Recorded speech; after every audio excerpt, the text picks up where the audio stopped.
ఏడాది కాలంలో మన దేశంలో 13 మంది బిలియనీర్లు కొత్తగా పుట్టుకొచ్చారు. ఏడాదిలో 1,00,000 కోట్ల సంపద తగ్గిపోయినా కూడా రిలయన్స్ అధినేత ముఖేష్ అంబానీ మళ్ళీ ఆసియా కుబేరుడిగా నిలిచారు. ఇందులో నెంబర్ 1 ప్లేస్ దక్కించుకున్న వరల్డ్ టాప్ 10లో మాత్రం స్థానం కోల్పోయారు. ఇక ఇప్పటి వరకు బిలియనియర్ రాజధానిగా గుర్తింపు పొందిన మన దేశాన్ని వెనుక్కునెట్టిన షాంఘై సిటీ ఫస్ట్ ప్లేస్ దక్కించుకుంది. ఆసియా కుబేరుడిగా రిలయన్స్ ఇండస్ట్రీస్ అధినేత ముఖేష్ అంబానీ మరోసారి గుర్తింపు తెచ్చుకున్నారు. ఏడాది కాలంలో 1,00,000 కోట్ల సంపద తగ్గిపోయినా 8.6 లక్షల నికర సంపదతో ఫస్ట్ ప్లేస్ లో నిలిచారు. కానీ వరల్డ్ టాప్ 10లో మాత్రం స్థానాన్ని కోల్పోయారు ముఖేష్.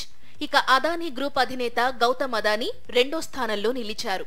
ఏడాది కాలంలో 1,00,000 కోట్లు పెరిగిన అదానీ సంపద 8.4 లక్షల కోట్లకు చేరింది. హురున్ గ్లోబల్ రిచ్ లిస్ట్ 2025లో ఈ వివరాలు వెల్లడించారు. ఈ ఏడాది భారత్లో 13 మంది కొత్త బిలియనీర్లు చేరడంతో వారి సంఖ్య 284 అయ్యింది.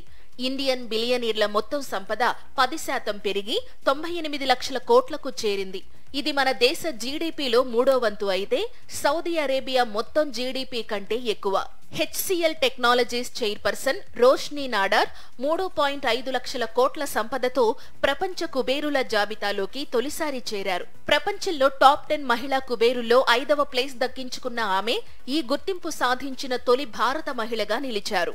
2.5 లక్షల కోట్లతో సన్ ఫార్మా అధినేత దిలీప్ షాంఘ్వి, 2.2 లక్షల కోట్లతో విప్రో అధినేత అజీం ప్రేమ్జీ, 2 లక్షల కోట్లతో ఆదిత్య బిర్లా గ్రూప్ అధినేత కుమార్ మంగళం బిర్లా, 2 లక్షల కోట్లతో సీరం ఇన్స్టిట్యూట్ అధినేత సైరస్ పూనావల్లా, 1.6 లక్షల కోట్లతో బజాజ్ ఆటో అధినేత నీరజ్ బజాజ్, 1.4 లక్షల కోట్లతో ఆర్జే కార్ప్ అధినేత రవి జైపురియా, 1.4 లక్షల కోట్లతో ఎవెన్యూ సూపర్ మార్ట్స్ అధినేత రాధాకిషన్ దమానీ టాప్ 10లో నిలిచారు.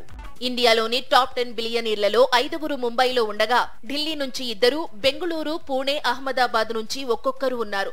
దేశంలో అత్యధిక మందితో బిలియనీర్ల రాజధానిగా ముంబై నిలిచింది. 129 మంది బిలియనీర్లతో ప్రపంచ రాజధానిగా న్యూయార్క్ వరుసగా రెండో ఏడాది తన స్థానాన్ని కాపాడుకుంది. Tesla CEO Elon Musk $420 billion సంపదతో ప్రపంచ కుబేరుడిగా నిలిచారు. $266 billion Amazon chief Jeff Bezos, $242 billion Meta chief Mark Zuckerberg 2, 3 స్థానాల్లో నిలిచారు.